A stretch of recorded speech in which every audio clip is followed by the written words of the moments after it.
Jamais une Kia ne nous aura paru aussi aboutie.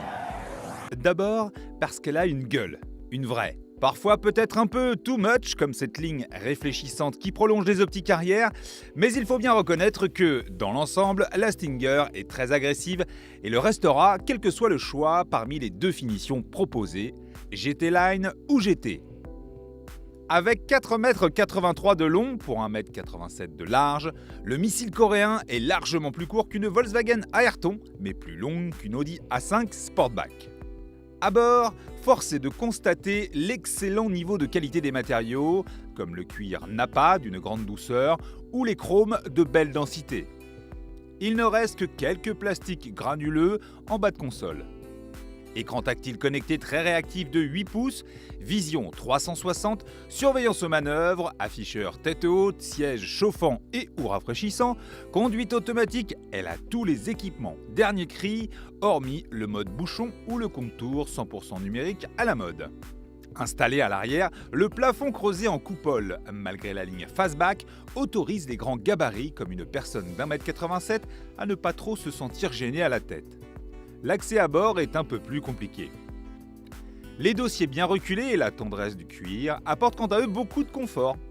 Sous le haillon à ouverture électrique de série, 406 litres seulement. L'Audi A5 Sportback en offre 480 et la Volkswagen Arteon 563. Sous le capot, Kia propose une offre rationnelle avec un bloc diesel 2,2 litres de 200 chevaux. Un peu grumeleux au bas régime et au son amplifié via les enceintes, il n'est pas des plus nobles et génère de fortes émissions et consommations. Difficile de tenir tête avec les merveilles mécaniques allemandes. L'offre plaisir de Kia se traduit par un V6 3,3 litres essence de 370 chevaux ex-atmosphérique sur lequel a été greffé 2 gros turbos. Là aussi, ses émissions et consommations ne jouent pas en sa faveur. Mais il arrache la Stinger du tarmac comme un missile via le launch control en 4 secondes 9. À son époque, une Lamborghini Countach ne faisait pas mieux.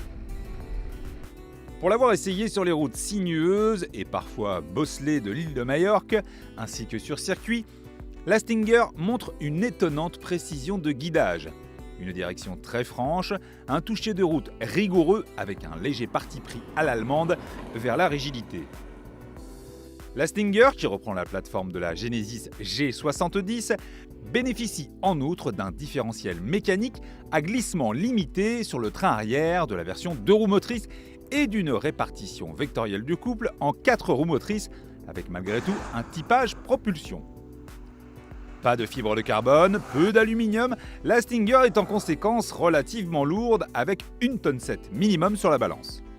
Cet embonpoint est omniprésent dans les sensations et surtout au freinage, qui ne manque pas de mordant, mais on doute de sa longévité à rythme élevé.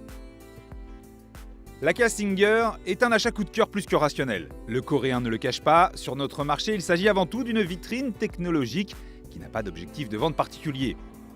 À partir de 44 400 € en diesel GT Line, la facture grimpe à 59 900 € en version V6 GT.